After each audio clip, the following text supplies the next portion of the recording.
Alors, donc on va commencer. Bonsoir. Nous sommes le mercredi 12 novembre 2025 et ce soir, je prends la suite du cours de Colin Urquhart et le titre du cours de ce soir est Afin que le corps de Christ puisse être édifié. Donc, la dernière fois, nous avons vu dans la première épître de Paul aux Corinthiens, chapitre 12, comment nous sommes tous membres de cet unique corps de Christ. Nous avons tous des fonctions spécifiques et nous avons besoin d'apprécier les ministères et les rôles des autres membres du corps afin d'être fidèles dans l'accomplissement des ministères auxquels Dieu nous appelle.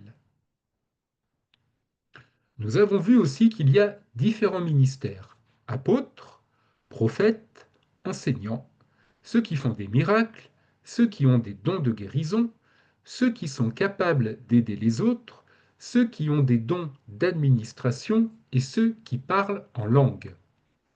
Tous ceux-ci, œuvrant ensemble, édifieront le corps de Christ, qui alors fonctionnera dans le monde de la manière que Dieu désire.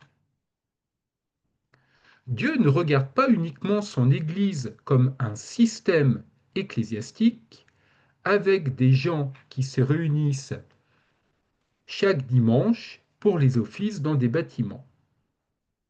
Mais son corps, c'est cet ensemble vivant constitué de personnes qui se sentent concernées de vivre Jésus, de partager Jésus et d'apporter Jésus au monde.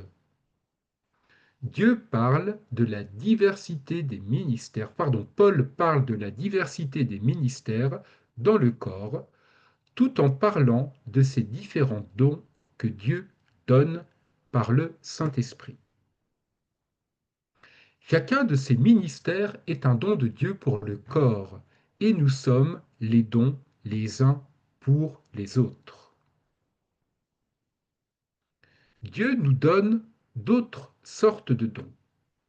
Nous les avons vus brièvement antérieurement. Si vous regardez au début du chapitre 12 de la première épître aux Corinthiens, Paul dit: Pour ce qui concerne les dons spirituels, je ne veux pas, frères, que vous soyez dans l'ignorance. Et il poursuit: Il y a diversité de dons, mais le même esprit. Diversité de services, mais le même Seigneur. Diversité d'opérations, mais le même Dieu qui opère tout en tous. La référence précise, c'est 1 Corinthiens 12, versets 1 et 4 à 6.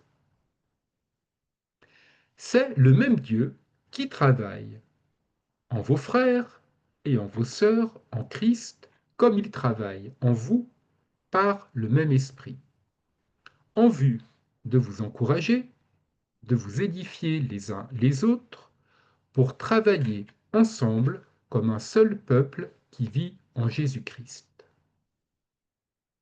Or, à chacun, la manifestation de l'Esprit est donnée pour l'utilité commune, nous dit Paul. Et il va poursuivre. À l'un est donné par l'Esprit une parole de sagesse. On le lit dans 1 Corinthiens 12, versets 7-8. À l'un est donné par l'Esprit une parole de sagesse. Dieu nous donnera une parole de sagesse toutes les fois que nous en aurons besoin. Si dans une certaine situation vous êtes totalement perplexe, vous aurez surtout besoin de dire: Seigneur, s'il te plaît, donne-moi une parole de sagesse, afin que je puisse vraiment comprendre ce que je dois dire dans ce cas-là. Paul continue dans 1 Corinthiens 12, versets 8 à 11. À un autre, Dieu donne une parole de connaissance selon le même esprit, à un autre la foi par le même esprit, à un autre des dons de guérison par le même esprit, à un autre le don d'opérer des miracles, à un autre la prophétie, à un autre le discernement des esprits, à un autre diverses sortes de langues, à un autre l'interprétation des langues. Un seul et même esprit opère toutes ces choses, les distribuant à chacun en particulier comme il veut. Ce sont des dons rendus disponibles au corps de Christ par le Saint-Esprit. Ils sont donnés, dit Paul, pour l'utilité commune. Ils ne sont donnés ni pour la satisfaction de celui qui les utilise, ni pour rehausser un ministère personnel. Ils sont donnés pour construire la vie du corps. Il est tragique et triste de voir dans beaucoup d'assemblées des dirigeants, des pasteurs, des prêtres qui, très souvent, n'autorisent pas la manifestation de ces dons. Il se peut bien qu'eux-mêmes ne soient pas familiarisés avec l'utilisation de ces dons. Et le fait même de ne pas encourager leur manifestation signifie que beaucoup de choses qu'ils font dans ces assemblées sont gaspillées. S'ils désirent vraiment voir ces assemblées édifiées, alors ils auront besoin d'utiliser les moyens établis par Dieu. L'utilisation des dons de Dieu encourage la croissance de ce corps. Aucune Église ne grandira uniquement par les dons, mais ils sont un élément indispensable pour ce que Dieu a besoin de faire dans l'ensemble de la vie de toute assemblée. Toute assemblée qui est sans la manifestation de ces dons ne représente qu'incomplètement la vie de Jésus. Jésus utilisait constamment les dons spirituels au cours de son ministère. Donc, quel que soit le ministère que Dieu nous a donné à accomplir, nous aurons besoin d'utiliser ces dons. Parfois, vous aurez besoin d'utiliser une parole de sagesse, parfois le discernement, parfois une parole de connaissance. Parfois, vous aurez besoin que Dieu vous utilise pour accomplir un miracle ou pour guérir quelqu'un dans le nom de Jésus et pour sa gloire. Nous n'allons pas entrer dans le détail de ces dons maintenant, nous avons seulement besoin de voir qu'ils sont un élément indispensable de la vie du corps de Christ. Regardons maintenant un autre passage où Paul nous parle du corps de Christ. Éphésiens chapitre 4. De nouveau, Paul parle du corps de Christ, soucieux qu'il est de voir l'unité de ce corps et le déroulement harmonieux de toutes ses fonctions. Il nous parle de l'unité qu'il doit y avoir dans l'esprit. Au verset 4, Paul nous dit: il y a un seul corps et un seul esprit. Un seul corps de Christ, un seul esprit qui vit dans tous ceux qui sont vraiment membres de ce corps, dans tous ceux qui vivent en Jésus-Christ. Au verset 11, Paul dit: c'est lui qui a donné les uns comme apôtres, les autres comme prophètes, les autres comme évangélistes, les autres comme pasteurs et docteurs. Cette liste varie légèrement de celle de 1 Corinthiens 12. Ici, Paul commence aussi par les apôtres et les prophètes, mais ensuite il mentionne les évangélistes, ceux qui ont reçu de Dieu ce don particulier de proclamer la bonne nouvelle du salut en Jésus-Christ, ceux que Dieu utilise pour amener des hommes et des femmes dans le royaume de Dieu par la repentance et la foi en Jésus-Christ. Ce ne sont pas uniquement ces hommes qui deviennent célèbres par des croisades ou des missions, Ils représentent bien sûr un aspect de l'évangélisation. Dieu leur a donné cette méthode particulière et ils accomplissent là un ministère parfaitement valable et fructueux. Mais il y a aussi ces chrétiens qui gagnent des gens au Seigneur dans leur contact individuel. Peut-être avez-vous été amené au Seigneur par une telle personne. Ce n'est pas tout le monde qui a un tel don d'évangélisation.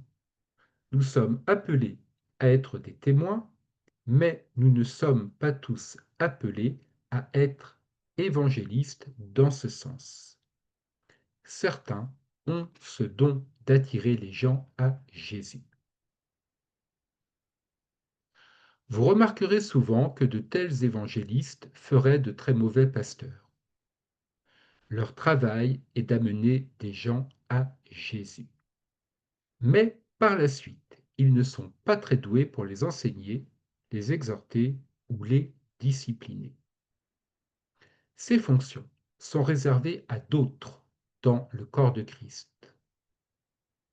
Voyez-vous, il y a pour certains qui amènent des âmes au Seigneur la tentation de garder la main sur eux par la suite, au lieu de les abandonner totalement au ministère du pasteur et à ceux qui pourront vraiment les conduire et les accompagner de la bonne manière. Il y a donc des évangélistes. Paul poursuit, et les autres comme pasteurs et docteurs. L'évangéliste effectue son travail, puis arrive le pasteur. Le pasteur, c'est le berger. C'est celui qui prend soin du peuple et le conduit. Son ministère pastoral est un ministère de berger et, dans les Écritures, le berger, il conduit. Le berger ne prend pas simplement soin des gens dans l'état et le lieu où ils sont, mais il les conduit d'un niveau spirituel à un autre. Toute l'Église qui est vraiment ouverte au dessein de Dieu, tout groupe communautaire qui avance vraiment avec le Seigneur sera en continuel progrès, étant conduit par ceux que Dieu a établis comme pasteurs. Il y a une très grande méprise dans l'Église aujourd'hui en considérant comme pasteur celui qui est responsable du bâtiment religieux et de l'assemblée. Ceci ne fait pas de l'homme un pasteur. Un pasteur est vraiment un pasteur lorsqu'il conduit les hommes dans le dessein de Dieu.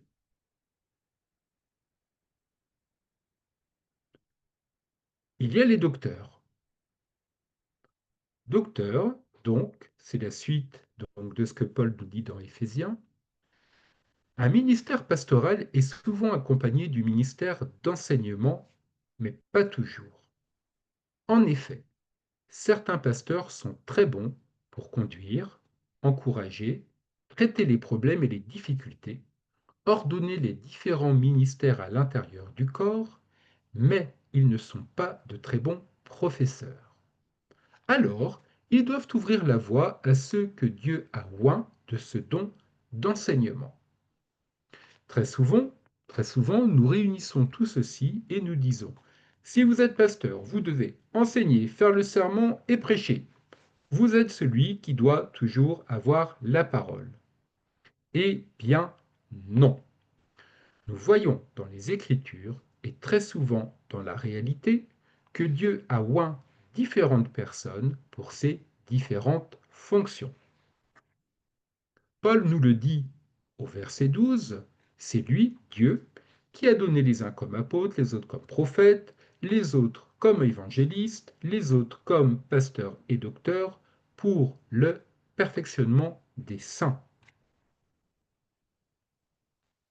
Dieu suscite tous ces ministères qui, en un certain sens, sont tous des ministères de conducteurs, afin d'équiper et de préparer le peuple de Dieu à être efficace dans son ministère et dans son service. Il y a là l'affirmation que nous avons tous un travail dans le service. Paul poursuit, en vue de l'édification du corps de Christ.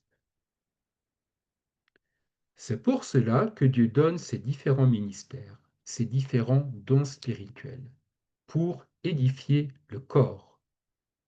Et le corps ne sera édifié que si les membres de ce corps, les membres de cette Église, de cette communauté de croyants, remplissent tous leurs fonctions. C'est donc un non-sens complet que d'appeler un groupe de personnes une église si elles ne font que s'asseoir sur des bancs pour un office, rentrer chez elles et revenir le dimanche suivant. Une église, c'est une manifestation locale du corps de Christ. Une église, c'est un groupe de personnes qui travaillent ensemble pour le royaume de Dieu, qui vivent la vie du royaume et qui s'apportent les uns aux autres le ministère de Jésus. Ils savent qu'ils sont membres les uns des autres, ils partagent ensemble, ils pourvoient à leurs besoins réciproques. Ils sont prêts à se réunir pour recevoir l'enseignement et partager leur vie dans une communion véritable. Ils sont prêts à exercer leur ministère en allant vers ceux qui, tout autour d'eux, ont des besoins. Oui, parmi eux, il y aura des docteurs, des évangélistes et des pasteurs. Il y aura ceux que le Seigneur utilisera pour apporter la guérison, efficaces et bien équipés, remplissant chacun son propre ministère. Il y aura ceux qui seront loin d'un don d'administration, ceux qui seront libres d'apporter de l'aide aux autres et ceux qui auront un ministère particulier de prier dans l'esprit. Chacun exercera le ministère particulier que Dieu lui aura confié. Et tous ces ministères sont donnés pour le perfectionnement des saints, cela en vue de l'œuvre du service et de l'édification du corps du Christ, jusqu'à ce que nous soyons tous parvenus à l'unité de la foi et de la connaissance du Fils de Dieu, à l'état d'homme fait, à la mesure de la stature parfaite du Christ. Réalisez-vous que vous grandissez dans la connaissance du Fils de Dieu, non pas en vous asseyant pour être enseigné ou pour une étude biblique, mais en remplissant ses ministères, ses œuvres de service. Colin Urquhart nous explique que dans son ministère, il a passé dans la joie beaucoup de temps avec sa Bible, laissant Dieu lui parler, apprenant les Écritures, étant enseigné par Dieu par son esprit. Mais il nous dit qu'il pense que là où il a appris le plus, c'est dans ces situations où il a mis les Écritures en pratique, en enseignant les autres, en les conseillant, et dans les conversations de la vie de tous les jours. C'est uniquement dans la mise en pratique que la vraie connaissance du Fils de Dieu, de ce qu'il est et de ce qu'il a fait pour nous, devient réelle. Vous ne pouvez pas séparer votre foi du reste de votre vie, la mettre dans un petit compartiment. Non. L'Esprit de Dieu désire souffler au travers de chaque partie de votre vie. Il veut que l'enseignement que vous recevez se concrétise dans toutes les circonstances de votre vie quotidienne. À l'intérieur de votre groupe, l'Esprit de Dieu veut vous voir grandir ensemble en Jésus. Apprendre à vous apporter Jésus les uns aux autres. Apprendre à vous servir mutuellement, à réaliser que vous appartenez les uns aux autres. Pour certains d'entre nous, cet enseignement est effrayant, n'est-ce pas? On peut craindre d'établir une relation vraiment significative avec les autres. On peut craindre d'être déçu. On peut avoir peur de nous exposer au regard des autres. on n'est pas sûr qu'il nous aime et nous accepte suffisamment pour cela. Peur, suspicion, critique et jugement sont des barrières pour tout ce que Dieu désire faire pour édifier son corps. Dieu nous a acceptés tels que nous sommes, avec tous nos défauts, et Dieu voudrait nous enseigner à nous accepter les uns les autres, à nous aimer les uns les autres et à prier les uns pour les autres, à prendre soin les uns des autres et à pourvoir aux besoins les uns des autres.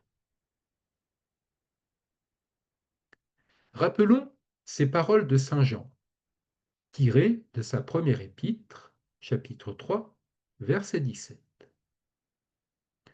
Si quelqu'un possède les biens du monde, qu'il voit son frère dans le besoin et qu'il lui ferme son cœur, comment l'amour de Dieu demeurera-t-il en lui? Au chapitre 4, verset 20, Saint Jean nous dit, si quelqu'un dit j'aime Dieu et qu'il haïsse son frère, c'est un menteur, car celui qui n'aime pas son frère qu'il voit ne peut aimer Dieu qu'il ne voit pas. Si l'amour de Dieu est vraiment au plus profond de notre cœur, nous manifesterons cet amour envers nos frères et nous chercherons ensemble à devenir une communauté dont Dieu pourra se servir d'une manière puissante et effective. Ceci peut se faire même dans un petit groupe. Tout seul, vous vous sentez peut-être faible, incompétent, et d'autres membres de votre groupe ont probablement les mêmes sentiments. Mais ensemble, tous ensemble, nous pouvons agir de façon effective pour Dieu. Ensemble, nous pouvons exprimer son amour de telle façon que nous deviendrons un vrai témoignage d'une petite communauté de gens qui s'entraident et qui cherchent véritablement à aimer et à servir les autres. Et on dira, voilà des gens qui s'aiment vraiment les uns les autres. Je voudrais bien faire partie d'un groupe qui prenne soin les uns des autres comme cela. On nous verra devenir ce peuple que Paul envisage et acquérir une maturité croissante en cheminant, comme l'apôtre déclare, jusqu'à ce que nous soyons tous parvenus à l'unité de la foi et de la connaissance du Fils de Dieu, à l'état d'homme fait, à la mesure de la stature parfaite du Christ. On le lit dans Éphésiens 4, verset 13. Évidemment, nous sommes très loin de là, mais Dieu a commencé à réaliser son dessein pour chacun de nous. Et n'oubliez pas qu'ainsi, nous ne serons plus des enfants, flottants et entraînés à tout vent de doctrine, joués par les hommes avec leurs fourberies et leurs manœuvres séductrices, mais en disant la vérité avec amour, nous croîtrons à tous égards en celui qui est le chef, Christ. On le lit dans Éphésiens 4, versets 14 et 15. Rappelons-nous toujours qu'il est la tête du corps et que la tête dirige tous les membres. La tête est reliée à nous en tant que membre du corps et Jésus veut gouverner notre vie dans un état d'unité et d'harmonie avec tous ceux qui font partie de notre communauté. Enfin, Paul poursuit, de lui, le corps tout entier, bien ordonné et cohérent, grâce à toutes les jointures qui le soutiennent fortement, tire son accroissement dans la mesure qui convient à chaque partie et s'édifie lui-même dans l'amour. À présent, quel est le rôle que Dieu veut vous voir jouer? Est-ce que vous l'accomplissez? Est-ce que vous vivez ensemble de manière à permettre à Dieu de vous faire grandir comme Paul le prévoit et de vous édifier dans l'amour? Alors merci Seigneur Jésus, que tu es la tête et que nous sommes le corps. Nous te prions de nous permettre, par ton esprit, de remplir les fonctions et d'accomplir les ministères que tu nous donnes, de grandir ensemble et d'être édifiés dans l'amour. Amen. Donc voilà pour ce cours, donc ce troisième cours, je rappelle, qui s'intitulait « Afin que le corps de Christ puisse être édifié ».